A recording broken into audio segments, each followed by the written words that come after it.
사랑하는 아내 라헬이 죽었어요. 야곱의 인생에서. 아마 말할 수 없는 슬픔이었을 겁니다. 마음 한구석에 뭐가 휑하니 사라져 있는 그런 박탈감, 상실감을 느꼈을 거예요. 그런 상황 가운데서 얻은 아들, 그 전에 그 아내가 남겨둔 둘 중에 첫째 아들이잖아요. 라헬의 첫째 아들. 그게 요셉 아닙니까? 그 요셉이라는 존재는 야곱 아버지에게 있어서 언제나 특별한 존재였습니다. 가장 사랑했던 4명의 아들들 중에 원래 오리지널 와이프잖아요. 정말 자기가 원했던 아내. 그 여인이 낳은 첫째 아들이 바로 요셉 아니겠습니까? 당연히 특별한 거예요. 그러다 보니까 야곱은 아예 다른 아들들 12명의 아들들이 있는데 그 중에서 이 요셉을 얼마나 편애를 하는지요. 특별하게 대했다라는 겁니다. 요즘 세상에 이렇게 했다가는 큰일 나겠죠. 차별했다가는 뭐 바로바로 들고 일어날 텐데, 그때 당시 고대 근동에서 아버지의 권력은 대단했기 때문에 그 아들들은 그 상황 가운데 처해 있었다라는 거예요. 아니, 말 한마디 뭔가 사주는 것도 이렇게 차별하면은 형제들 사이에서 입이 이렇게 나오고 난리가 날 텐데, 그렇죠? 저희 집은 아들 셋만 있는데도 누구 하나한테만 이렇게 해주면 입이 이렇게 나오는 아이들이 있거든요. 각자 자기들은 아니라고 생각하겠죠? 그럴 수 있거든요. 근데 12명이에요. 여기에 딸내미 하나까지 있잖아요. 13명이잖아요. 디나까지. 이 하나의 사회가 형성된 이 아들들, 이 딸, 이 가족들 사이에서 편애를 한다. 이게 엄청난 시기 질투의 대상이 될 수 있다라는 거거든요.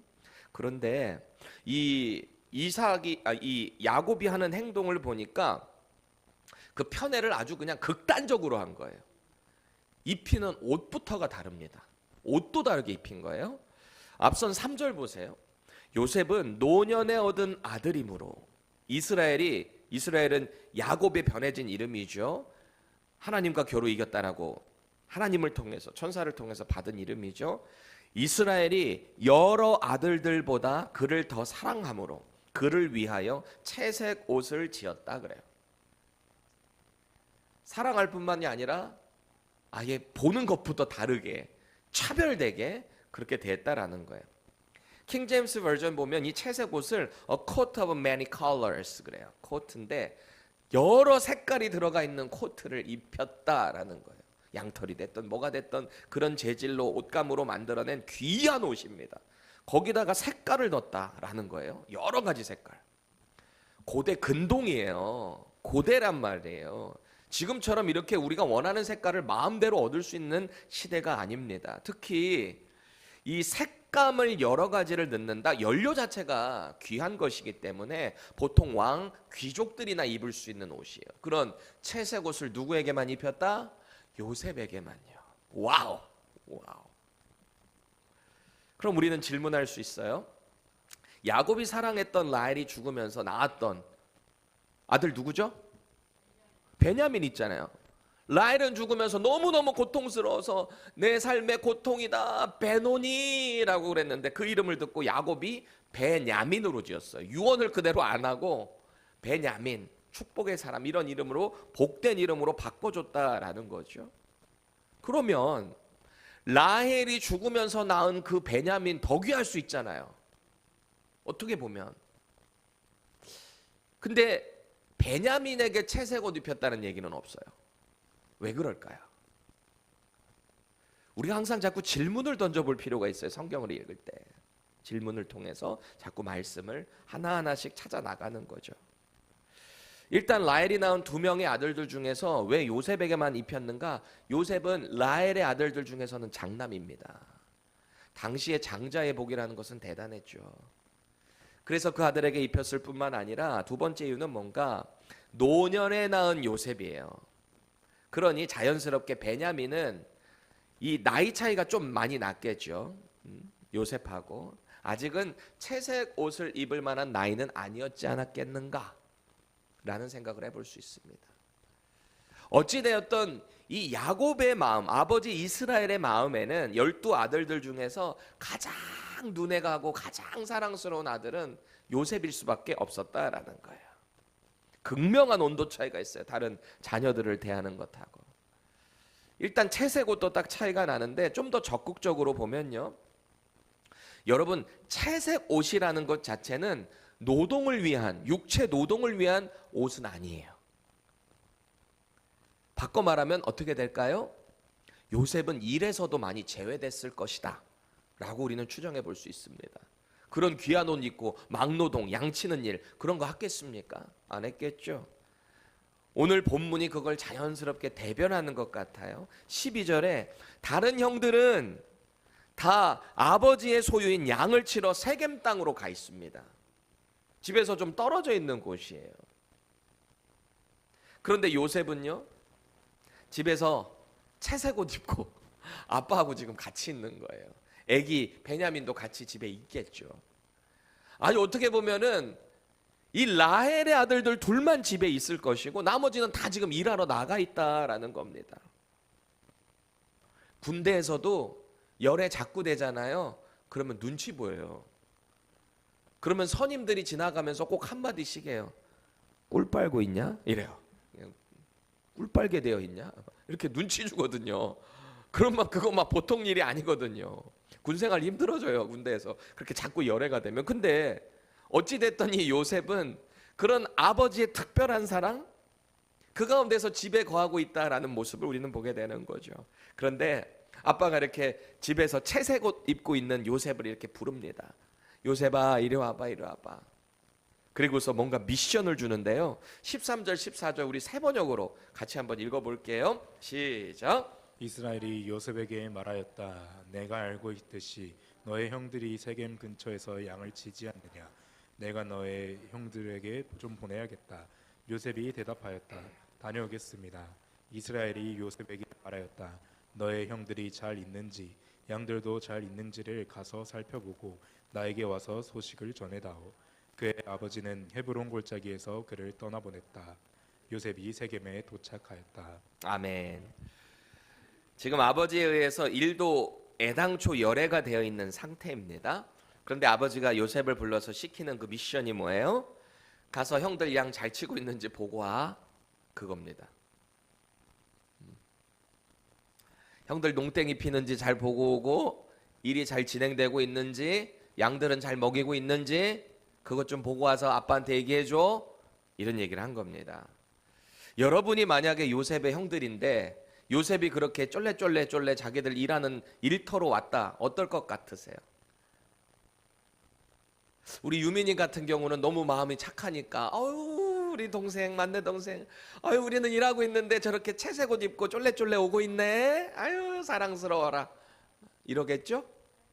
대답 안 하는 거 봐. 아마 뭐가 있는 거. 우리 다 똑같은 거 아니에요? 하영, 그래 안 그래요? 시기 나고 질투 나잖아요. 아주 얄밉잖아요. 꼴밤한테 주고받고 싶을 거 아니겠습니까? 이런 모습이 종종 저희 집에서도 보일 때가 있어요. 우리 아들들, 큰아들, 둘째 아들 매일 성경 쓰거든요. 큰아들은 세 절을 항상 한국말로 써야 합니다. 둘째 아들은 두 절을 무조건 매일매일 씁니다. 읽고 큰 소리 내서 읽어야 돼요. 그렇기에 우리 아들들 지금 한글 다 띄었습니다. 지금 다 하는 거예요. 미국에 살다 보니까 아무래도 미국에서 태어난 자녀들이다 보니까 모국어를 잃어버릴 확률이 크거든요. 그러니 좀 이것을 매일 하며 또 신앙 교육도 하는 차원이거든요. 어느 날 우리 아들들이 이제 학교 갔다 왔든지 뭘 해가지고 이제 쓰게 되는데 우리 막내 아들 이제 3살짜리가 형들이 조용히 거기서 쓰고 있으니까 쫄래 가서 볼 거 아닙니까? 형들 뭐하나 이렇게 갔는데 이 아들이 막 뛰어오는 소리가 들려. 타타타타타타닥 저한테 뛰어와야 돼. 아빠, 형들 놀아. 형들 놀아. 그러는 거예요. 근데 그 소리를 이 아들들이 들었는지 아니거든. 우리 하고 있거든. 막 그러든. 막내가 참 예쁘기는 예쁜데 저렇게 사회생활하면 힘들겠죠. 그렇죠? 애기니까 아직은. 가만히 보면 성경에 나오는 요셉이라는 캐릭터도 좀 비슷하지 않나요? 채색 옷 입어서 형들과도 노동도 같이 하네. 말하는 것도 조금 틀려. 맨날 꿈꿔놓고 형들한테 나는 앞으로 이렇게 될 거야. 형들이 나한테 절하게 될 건데 누가 들어도 자기 형들이에요. 심지어 두 번째 해몽에 대해서 얘기할 때는 아버지고 뭐고 모든 사람들이 자기를 향해서 절하는 걸 얘기하니까 그때는 아버지도 벌컥했거든요. 아버지한테도 혼났거든요. 그런 상황을 계속 봤던 이 형들, 요셉을 향해서 어떤 감정이 쌓였겠습니까? 당연히 처음에는 좀 불편했겠지만 계속 반복되니까 얄미워요. 얄미운 감정이 점점 질투로 변했을 것이고 시기로 변했을 것이고 그게 더 발전되어서 지금은 증오의 감정이 있다. 이게 심각한 거 아닙니까? 형제들 사이에서. 증오.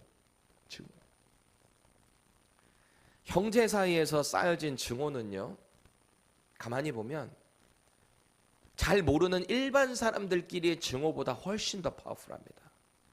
가족끼리 쌓인 증오는요, 말할 수가 없어요. 그게 사탄이 그 가정을 파탄시키는 거거든요. 그때는 서로 그냥 뭐 형제, 부모, 자식 그런 게 문제가 되지 않아요. 그런 증오가 쌓이기 시작하면 말이죠. 우리 역시 이럴 수 있어요. 우리 역시. 내가 혹시 교회 공동체 안에서 혹은 나의 가정에서 혹은 내가 속한 그 공동체 안에서 나 혼자 채색 옷 입고 있지는 않나? 나 너무 얄미운 행동하고 있지 않나? 누군가에게 자꾸 덕을 끼쳐야 되는데 그 가운데 나는 너무 행복하고 기쁜데 이걸 바라보는 누군가는 그게 불편해서 시기로 증오로 바뀌는 과정에 내가 있지는 않은가 돌아보셔야 돼요. 진지하게. 저부터가. 여러분도 마찬가지입니다. 오늘 하나님의 이 축복의 통로인 야곱, 이 야곱의 가정에서 이런 일이, 분노의 일이 일어났다라는 거 얼마나 비극입니까? 서로 사랑하고 축복되고 하나가 돼도 부족할 판국에 지금 이런 증오의 모습을 보이고 있으니 말이죠. 말씀 가운데 깨달음과 믿음의 돌이킴 혹은 서로를 세워줄 수 있는 믿음의 넉넉함이 있기를 축복드립니다. 보세요. 아버지의 명령을 따라서 세겜으로 이제 갑니다. 요셉이 갔어요. 형들 양치는 거 보러 갔습니다. 근데 웬걸요? 갔는데 세겜 땅에 없는 거예요. 형들이. 아무리 찾아도 형이 없어요. 형들이. 얼마나 찾아 헤맸던지 힘이 빠졌을 겁니다. 기진막진했을 겁니다. 그때 당시에 뭐 지금처럼 차가 있어요. 뭐 말을 타고 갔겠어요. 뭐 쫄래쫄래 걸어갔을 거 아니에요. 뭐 입고? 채색 옷 입고 거기까지 갔을 거 아닙니까? 아마 이 형제들의 눈에도 요셉이 딱 보였을 거예요. 왜? 뭐 보고요? 채색 옷 보고 멀리서 오는 것 보고도 금방 티 났을 겁니다. 그런데 어쨌든 이 세겜 지역에 갔는데 있어야 될 형들이 없고 아무리 헤매도 없는 거 아니겠습니까? 마침 그 현장에 있던 현지인이 이 채색 옷 입은 요셉을 본 겁니다. 가만히 옷차림을 봐도 저게 목동의 느낌은 아니거든요. 나이도 좀 어려 보이고 소년이 이렇게 채색 옷을 입고 막 길을 방황하고 있으니까 물어보는 거예요. 뭘 찾으세요? 괜찮으세요? 이렇게 물어봤을 거 아니겠습니까? 그래서 자초지정을 다 들어보니까 형들을 찾는데 마침 이 사람이 그 형들이 거기 있던 거를 봤어요. 목격자인 거예요. 그리고 마침 또 어디로 간다라는 얘기를 들었어요. 도단이라는 곳으로 우리 거기로 가자라는 얘기를 들었던 것 같습니다. 그걸 제보하는 거죠. 이게 다 하나님의 인도하심이에요. 지금 하나님의 세팅 안으로 지금 요셉이 들어오고 있는 거예요. 하필이면 그 자리에 이 지나가던 사람이 이 사람을 볼 게 또 뭐예요? 요셉을 말이죠. 요셉은 이제 이 고난의 길로 들어서기 시작하는 거예요. 이게 입문이에요. 이제 그동안 집에서 아주 그냥 아버지 사랑받는 채색 옷 입은 아들이었다면 이제 고난의 길로 들어가는 거죠. 그렇게 형들은 자기들을 향해 걸어오는 이 요셉을 보게 된 거예요. 이 도단이라는 곳에서. 분명히 먼 거리였을 텐데 딱 튀었을 겁니다. 저거 왜 여기까지 왔을까? 그렇게 반응을 했겠죠. 그리고 아마 저 같은 경우였다면 요셉이 어떤 차림으로 오나 아마 양손을 봤을 것 같아요. 저 같으면 일하고 있으면은. 그렇잖아요. 우리만 해도 지금 이 요셉이 뭐 하러 오는 거예요? 만약에 형들을 격려하고 좀 하려면 양손에 뭘 좀 들고 올 거 아닙니까? 뭐 곡식이 됐던 좀 스낵거리 할 거를 좀 갖고 올 텐데 아마 손에 뭐도 안 들려 있었을 겁니다. 미션 자체가 뭐 먹이고 격려하라는 게 아니라 보고 와서 나한테 얘기해줘 그거였잖아요. 형들이 금방 알죠. 빈손을 보고 저것도 금세 우리 저기 감시하러 왔구만. 아빠가 보냈구만. 이런 마음들이 있었던 거죠. 당연히 반갑지 않았을 거고요. 그동안에 쌓여왔던 이 증오들이 아버지도 없겠다. 지금 여기 폭발하는 상황이 오늘 본문의 내용이다라는 겁니다. 가만히 생각해 보면 이 야곱 아버지도 참 눈치가 없어요. 눈치가. 결국 이렇게 된 사단을 만든 게 아버지의 역할도 클 거 아니겠습니까? 아마 10의 한 80%는 아버지의 실수예요. 사실은 이게. 아들 편애하는 것도 모자라서 먼 곳에 자기 나머지 아들들 양치러 고생하고 있는데 거기에 이 채색 옷 입은 아들 거기로 감시하라고 보냈으니 얼마나 얄미웠겠어요. 이 눈치가 없는 거지. 뭔 일이 일어나도 충분히 일어날 수 있는 상황인데 그걸 눈치 못 채고 그저 아버지의 권위로 갔다 와 이렇게 밀어붙인 거 아니겠습니까? 여러분, 하나님의 말씀은 우리 삶의 모든 영역을 다 커버합니다. 이 하나님의 말씀은. 결혼생활 궁금하세요? 말씀 읽으세요. 남녀간의 사랑 어떻게 되는지 궁금하세요? 아가서 읽으세요. 다 나와 있어요. 우리 인생의 문제 지혜 필요하세요? 잠언서 읽으세요. 선지서를 통해서 우리의 죄악이 깨달아지고 로마서를 통해서 우리가 어떻게 구원받았는지 많은 성경 말씀마다 우리 삶의 모든 고민거리, 문제들, 인도하심의 답답함 다 여기 해답이 들어있다는 거 아니겠습니까? 오늘도 마찬가지예요. 이 말씀은 제게도 참 이 울림이 있었습니다. 저도 꽤 늦둥이가 된 막내 아들을 이렇게 있으면서 더 조심해야 될 필요가 있겠다. 우리 아들들은. 저는 사실 다 똑같이 사랑한다고 믿습니다. 전혀 차별이 없이 똑같이 사랑한다고 믿지만 아무래도 좀 뒤늦은 아이다 보니까 또 담임 목회를 하면서 키우는 아이다 보니까 좀 여유적인 부분, 시간에 조금 컨트롤할 수 있는 부분에서 조금 더 많이 시간이 할애된 것 같아요. 그러다 보니 저도 모르게 이렇게 꿀이 떨어질 때가 있나 봐요. 저도 모르게. 요새 좀 다르지 않니 아들들아? 말씀을 준비하면서 좀 돌아본 게 있단다. 우리의 삶의 영역이 자꾸 이렇게 말씀을 통해서 비춰지는 거죠. 그러면 돌아보고 내가 잘못된 게 있으면 다시 점검해보고 그런 은혜가 있어야 되는 거죠. 또 이 말씀은 우리 공동체 안에서도 똑같이 적용되는 거죠. 우리는 사실은 예수님의 피를 나눈 형제 자매거든요. 저와 여러분은. 그래서 우리가 주 안에서 한 형제 자매인 거예요. 우리 여동생들인 거고 조카들일 수도 있고 우리 누님, 할머님, 어머님, 큰어머님 다 이렇게 되는 거 아니겠어요? 우리 주 안에서 정말 한 형제 자매니까. 아니 그렇잖아요. 그런데 왜 이 예수의 피를 나눈 우리 공동체 안에 이런 시기, 질투, 증오가 존재할 수밖에 없는가? 그래서 이 말씀은 우리에게 적용돼야 하는 겁니다. 돌아보고 우리 가운데는 이런 비극이 일어나지 않도록 자꾸 주의해야 한다라는 거죠. 보세요. 형들은 요셉을 향해서 그동안 쌓아왔던 증오의 마음들을 어떤 것으로 선택하고 결단하는가? 이 장면이 나오는 거잖아요. 아까 제가 그랬죠. 우리 신앙생활은 뭐를 선택하고 뭐를 집중하느냐가 중요하다. 계속 집중하고 있는 게 저 요셉 증오의 마음에 집중을 하다 보니까 그들의 선택은 뭐예요? 죽이자. 이렇게 간 거예요. 성령 충만해서 자꾸 하나님의 일에 집중하다 보면은 우리의 선택은 언제나 하나님의 길을 가게 돼 있거든요. 우리가 뭘 집중하느냐가 중요해요. 뭘 자꾸 바라보느냐, 뭘 자꾸 의식하며 살아가고 있느냐, 그거 점검해 보셔야 돼요. 그게 하나님의 일이 아니라면 우리는 자꾸 잘못된 선택을 하게 된다라는 거죠. 그래서 오늘 이들의 선택을 보세요. 19절 20절 읽습니다. 시작. 서로 이르되 꿈꾸는 자가 오는도다. 자 그를 죽여 한 구덩이에 던지고 우리가 말하기를 악한 짐승이 그를 잡아먹었다 하자. 그의 꿈이 어떻게 되는지를 우리가 볼 것이니라 하는지라. 아멘. 요셉을 딱 보자마자 그동안의 형들의 이 분노가 폭발했죠. 그리고 한 마음으로 모아졌고요. 선택을 했어요. 뭐예요? 죽이자. 근데 그냥 죽이면 안 되니까 아버지도 있으니까 저거 죽여놓고 피 묻혀가지고 우리 동물에 의해서 살해됐다라고 하자. 그렇게 마음을 모은 거예요. 선택을 한 거죠. 여러분, 죄라는 게 그렇지 않습니까? 언제나 우리 안에는 죄성이라는 놈이 있어요. 예수 믿고 변화받았어도 이 죄가 늘 우리 안에서 꿈틀거려요. 우리를 교만하게 만들고 우리를 하나님으로부터 자꾸 떨어뜨리려고 하는 이 사탄의 마음이 우리 안에 늘 존재한단 말이에요. 때때로는 우리가 진짜 예수 믿고 변화받았으면 성령 충만한 상태로 그냥 죽는 그날까지 막 천사처럼 붕붕 떠다니면 너무너무 행복할 텐데, 우리는 날마다 유혹에 넘어지고 내 죄성에 넘어지고 또 실수에 넘어지고, 우리 이것을 너무너무 반복 많이 하지 않습니까?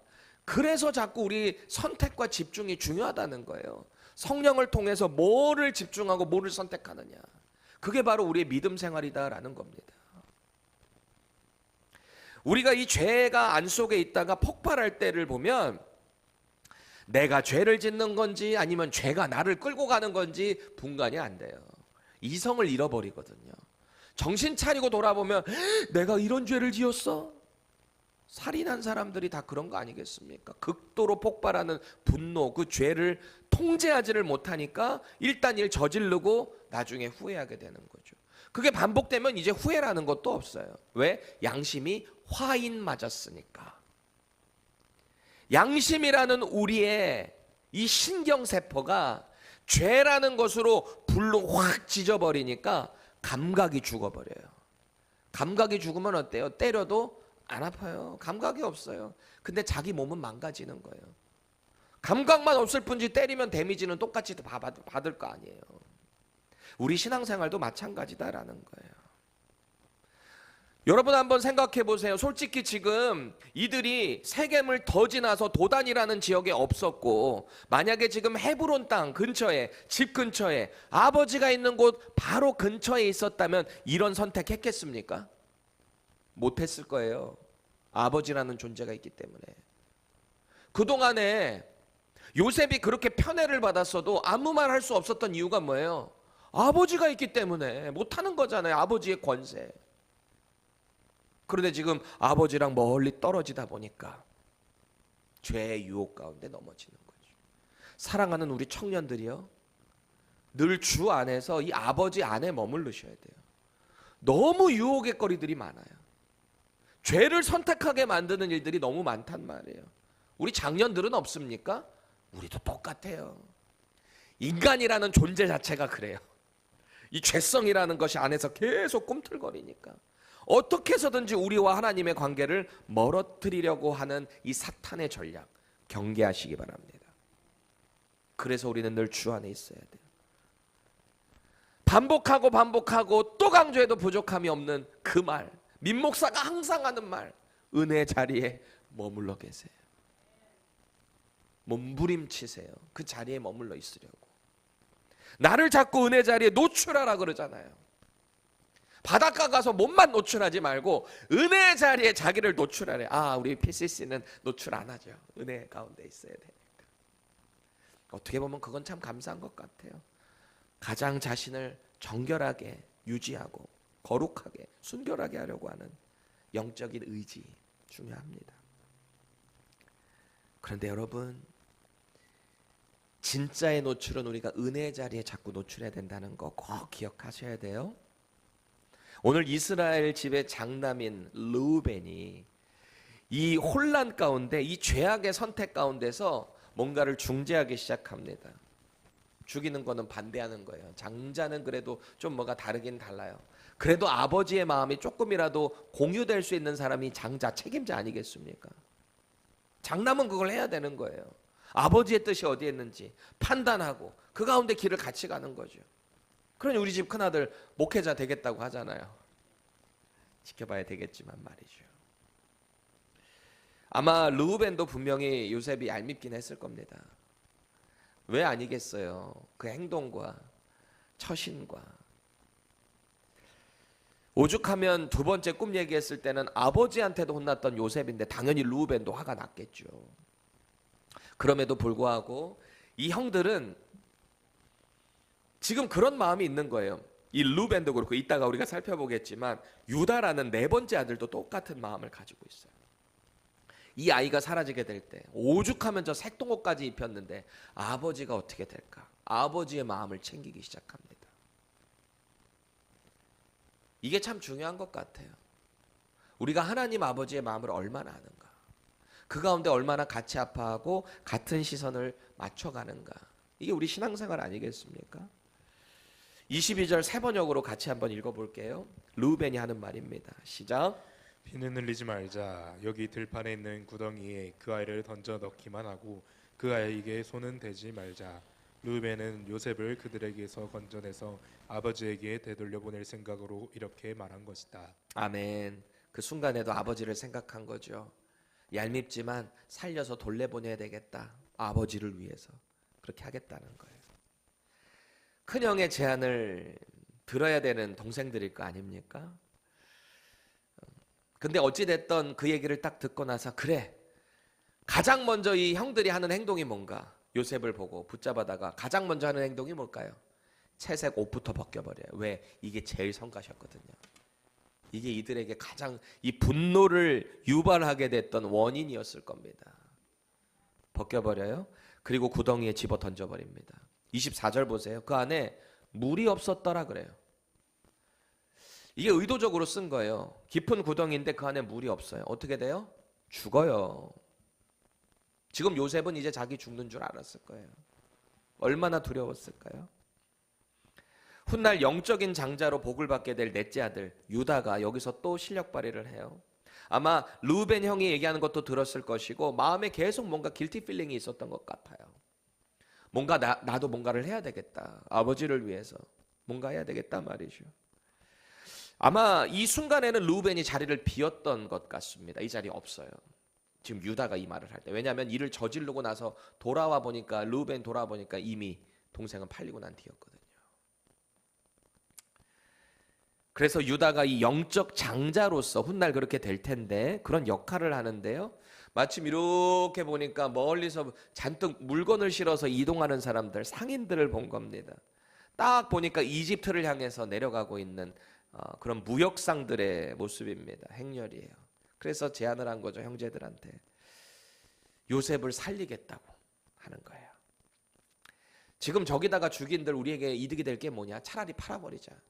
그 이야기는 어쨌든 이 생명은 살려야 되겠다는 거죠. 도저히 자기 양심에 허락이 안 되는 겁니다. 이 형제들이 그걸 또 솔깃하게 들어요. 그래서 요셉을 구덩이에서 올려줍니다. 제가 이런 생각을 또 해봤어요. 요셉의 입장에서 구덩이에서 이렇게 올라갈 때 어떤 마음이었을까? 그런데 결과적으로 보면 요셉을 2번 죽이는 행동을 한 거예요, 형들이. 던져서 죽이는 행동을 했고요. 끌려줄 때, 올려줄 때 요셉은 소망을 가졌을 거 아니야. 아, 형들이 이제 그만하려나 보다. 근데 웬걸요? 상인들에게 팔아버리는 그 현장에서 요셉은 2번째 더 큰 박탈과 배신감, 상실감을 경험했을 거예요.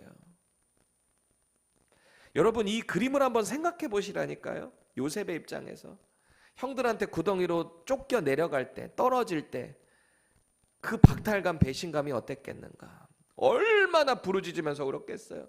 형 살려줘, 형 그러지 마. 나 형 동생이잖아. 얼마나 울었을까요? 그렇게 구덩이 안에서 올라왔을 때, 형 나 이제 다시는 안 그렇게. 여기 성경에는 안 나오지만 그래도 뭔가 관계의 개선을 위해서 요셉도 조금 생각하지 않았을까요? 그런데 웬걸요? 이렇게 다시 팔아버리는 거예요. 눈물, 콧물이 그냥 범벅이 된 상태에서 포박이 됐던지 어쨌든 상일들이 데리고 가야 되니까 지금 물건처럼 사버린 거잖아요. 은이 심량에. 요셉에게 그 트라우마는 상상도 할 수 없었을 거예요. 2번이나 죽임당하는 이 트라우마 말이죠. 그렇게 요셉은 아버지의 집에서 가장 존귀한 아들의 신분이었거든요. 그런데 이제는 아주 가장 끔찍한 노예 신분으로 전락해버렸다. 종의 존귀한 아들, 이 아버지의 존귀한 아들에서 노예 신분으로 전락. 자신을 더 이상 쳐다보지 않는 형들의 모습이었을 거예요. 아마 형들도 나름대로는 양심 있지 않았겠습니까? 그렇게 팔아넘기고 외면했을 것 같아요. 안 쳐다보고. 동생은 계속 부르짖었을 것 같고, 형 안 보고 점점 형들과 멀어지는 이 요셉의 모습 말이죠. 요셉의 속으로는 어떤 생각을 했을까? 상상을 해봤습니다. 이게 내가 꾼 꿈의 현실인가? 나는 이렇게 죽는 건가? 그런데 하나님의 계획에는 요셉이 이 애굽으로 가야지 그 꿈이 이루어지는 거거든요. 우리도 마찬가지예요. 이해되지 않는 상황 얼마든지 우린 겪어요. 이거 극복해서 조금 벗어났다 싶으면 또 만나고요. 또 만나고요. 죽는 그날까지 이해 안 되는 상황 또 만날 수 있어요. 그래서 우리는 말씀 가운데 늘 준비하셔야 돼요. 하나님은 신실하시다. 이 디폴트 값이 바뀌면 안 돼요. 이거를 딱 붙잡아 놓고 그럼 하나님께서 이 상황을 통해 내게 뭘 원하시지? 나는 어떻게 믿음으로 반응해야 하지? 그것을 지금부터 준비하셔야 된다라는 겁니다. 오늘 요셉의 모습은 모든 것을 잃고 노예의 모습으로 전락한 실패한 인생처럼 보일 수 있어요. 권력과 총애의 상징인 채색 옷이 벗겨졌고요. 형제들에게 배신당했고요. 집 잃었지, 아버지도 못 만나지, 동생도 잃었지, 온 가족 다 잃어버렸습니다. 심지어는 자유도 뺏겼어요. 노예가 됐거든요. 초라하게 경험하지 못한 그 이방 땅에 그렇게 끌려가면서 난 이제 죽었구나. 나는 이제 평생 일만 하다가 죽겠구나. 미지의 세계 아닙니까? 안 가본 곳. 그렇게 하나님은 모든 것을 잃은 그 자리에서 하나님의 사람을 당신의 뜻대로 사명 주시는 거예요. 우리가 이걸 꼭 기억해야 합니다. 하나님의 방식은 늘 이런 식이세요. 우리가 원하지는 않지만, 익숙하지 않지만 언제나 그런 사명을 주시며 늘 하시는 말씀이 뭐냐? 나를 신뢰해라. 내가 너를 인도한다. 그게 사명자의 길이에요. 우리가 늘 안정적이고 다 예상되고 계획되는 길만 간다면 재미없지 않을까요? 그래도 재밌고 싶으시죠? 근데 제가 예언 하나 할게요. 재미없을 거예요. 그래서 믿음이 필요해요. 믿음이 있어야 재밌어요. 믿음이 없이 맨 땅에 마주치면은 자꾸 무릎 꿇고 엎어질 수밖에 없는 게 우리 인생이다 라는 겁니다. 이 형들의 행동은 분명히 변명할 수 없는 죄악이에요. 분명히 큰 죄예요. 어떻게 동생을 그렇게 팔아넘겨? 아무리 증오가 있는다. 이건 익스큐즈가 될 수 있는 게 아닙니다. 루벤도 유다도 결국에는 이 요셉의 억울한 상황을 막지 못했어요. 말로만 했지. 그럼 더 강하게 했었어야지. 아예 막았어야지. 루벤은 왜 그 자리를 비워요? 유다는 아무리 어쨌든 넘기자고 했지만 유다도 역시 죄 지은 거잖아요. 왜 동생을 팔아넘겨요? 보호했어야죠. 그런데 하나님은 이런 상황마저도 사용하신다는 거예요. 그래서 결국 요셉을 통해 수많은 생명들을 살리게 된다라는 것입니다. 훗날 요셉이 하나님께서 하신 일을 분명하게 밝히잖아요. 형들에게. 나중에 요셉이 이 애굽의 총리가 돼가지고 형들을 마주하게 될 거 아닙니까? 꿈이 현실로 되는 그 하나님의 비전이 현실화되잖아요. 그 상황 가운데 형들에게 뭐라고 그런지 보세요. 창세기 50장 20절. 당신들은 나를 헤아려 하였으나 하나님은 그것을 선으로 바꾸사 오늘과 같이 많은 백성의 생명을 권하게 하시려 하셨다. 그래서 하나님은 나를 이곳으로 보내셨다. 여러분, 이런 고백이 하루아침에 나온 줄 아세요? 감옥에도 갇혀보고 억울한 누명도 써보고 바닥부터 박박박박 길고 올라와서 보니까, 하나님을 신뢰하는 가운데 여기까지 와보니까 뒤를 돌아보는 거죠. 이게 하나님 뜻이었구나. 그래서 나를 여기 보내셨구나. 우리 인생에 이런 고백이 날마다 있기를 축원합니다. 세상의 방식으로 똑같이 원수 갚고 똑같이 세상의 방법으로 맞서고 대적한다? 그럼 거기에 하나님의 일하심은 어디 있어요? 우리가 하나님의 사람으로 하나님을 드러낼 수 있는 방법은 뭡니까? 우리의 힘대로 뜻대로만 할 수 있다면, 우리의 뜻대로 자유함대로 한다면 거기에서 하나님의 포션은 어디 있냐고요. 그래서 우리는 늘 기억해야 돼요. 나는 하나님만 신뢰하겠다. 하나님은 신실하시다.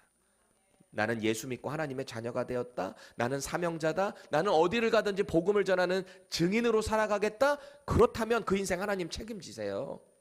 걱정하지 마세요. 걱정하지 마세요. 사람들이 뭐라고 해도 주눅들지도 마시고 흔들리지도 마세요. 말씀과 기도 가운데 그 믿음의 길 걸어가세요. 하나님이 책임지십니다. 이거는 제가 하는 말이 아니라 성경이 하시는, 하나님이 하시는 약속이다라는 거예요. 그 가운데 여러분들의 많은 간증거리를 만들어내세요. 그 간증을 통해서 하나님을 증거하세요. 하나님이 나에게 이렇게 역사하셨다. 이 모든 것이 하나님의 은혜이다. 오늘 우리는 이해되지 않는 자리, 설명되지 않는 시간, 나는 자꾸 어디까지 추락해 내려가는가, 그런 인생의 구덩이로 떨어질지 모르겠어요. 그걸 지금 경험할지도 모르겠고 앞으로 경험할 수도 있어요. 그런데 하나님은 오늘도 우리에게 말씀하시는 거예요. 그 구덩이는 끝이 아니다. 내가 너를 향한 계획 가운데 구원의 입구로 입성하는 거다. 꼭 기억하세요. 구덩이는 끝이 아니에요. 구원의 입구예요. 시작이에요. 우리의 믿음이라는 것은 내가 이해돼서 믿는 게 아니에요. 이해되지 않지만 그분을 신뢰하기 때문에 믿기로 작정하는 거예요. 그 가운데 하나님이 일하십니다. 올 한 해 정말 하나님의 일하심을 많이 경험하시고요, 정말 많은 믿음의 간증거리들 경험하시기를, 선포하시기를 축원합니다.